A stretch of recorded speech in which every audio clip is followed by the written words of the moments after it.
31 Best TV Shows on Netflix. No longer do we have to wait weeks between new episodes, or buy a series one painstaking season at a time. Netflix makes it possible to find a great TV show and stream the entire run, from start to finish, possibly even in one sitting, depending on how many snacks and beverages you have handy. If you're ready for a new favorite show, here are some of the best shows you can find on Netflix. Credit: Netflix. Marvel's The Defenders is the superhero team-up series based around everybody's favorite Netflix-based heroes. And Danny Rand, the Immortal Iron Fist, even his fellow Defenders don't take him seriously. As is often the case with crossover specials, a major crux of the story is how our favorite disagreeable heroes, Daredevil, Jessica Jones, Luke Cage and Iron Fist, struggle to get along and not beat each other into the city's pavement. While you should watch Daredevil, Jessica Jones and Luke Cage before Defenders, you don't need to watch Iron Fist first, as this series serves as a better introduction to the character than his own show did. Also, make sure to finish Defenders before October comes around, as Netflix's The Punisher, which is expected soon, could very likely tie into the end of this series. Credit: Netflix. Women's wrestling, heck, all pro wrestling, has historically been laughed at, and called a sideshow. Netflix original Glow looks to flip the script on how this predetermined spectacle is viewed, by showing how a group of misfit actors and wannabe celebrities, portrayed by Alison Brie, Betty Gilpin, Brittany Young and others, went from nobodies to the stars of the hit 1980s program Glow, Gorgeous Ladies of Wrestling. Podcaster and comedian Marc Maron also stars, as aspiring film director Sam Sylvia, who can't stand any of his performers. Credit: Erica Parise.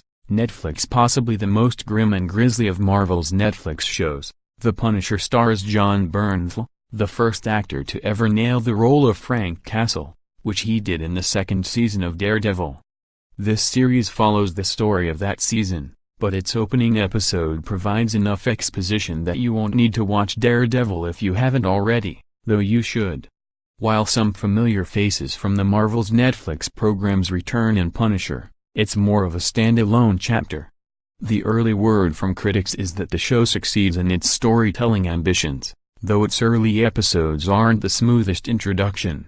Credit: Nicole Rivley/Netflix. While we won't spoil the recently released second season of Stranger Things, we can say that Netflix's popular nostalgic fantasy series has already been renewed for a third season. So break out the stovetop popcorn and sit down for the addictive tales of Dustin, Mike, Lucas and Will, the four youths who keep finding themselves in the center of supernatural predicaments. Marvel at the wondrous abilities of Eleven, laugh at the dry wit of Police Chief Jim Hopper and find the joy in Winona Ryder's over-the-top performance. Credit: Netflix. Even superheroes can fall for the wrong man. Jessica Jones, Krysten Ritter, works as a private eye, but her full-time profession might as well be alcoholic after an abusive relationship with a manipulative supervillain known as the Purple Man, David Tennant. When a mysterious murder occurs in Hell's Kitchen, Jessica might be the only one who can get to the bottom of it. Credit: Miles Aronowitz. Netflix. Daredevil represents the dark side of the Marvel Cinematic Universe. While the Avengers take down supervillains and win glory, it's folks like Matt Murdock, Charlie Cox, who fight for the little guy. Lawyer by day and masked crime fighter Daredevil by night, Murdock takes on corrupt landlords, dirty cops, murderous vigilantes and, of course, a few mystical ninjas for good measure. Credit: Netflix. Everyone has had a story about an unexpected opportunity for love in his or her life, but not everyone has the presence of mind to sing about it. Crazy Ex-Girlfriend stars Rachel Bloom as Rebecca Nora Bunge, a New York City lawyer who packs up and leaves for California, only to find her first love living nearby. Naturally, the whole cast makes the situation into a musical review. Credit: Greg A.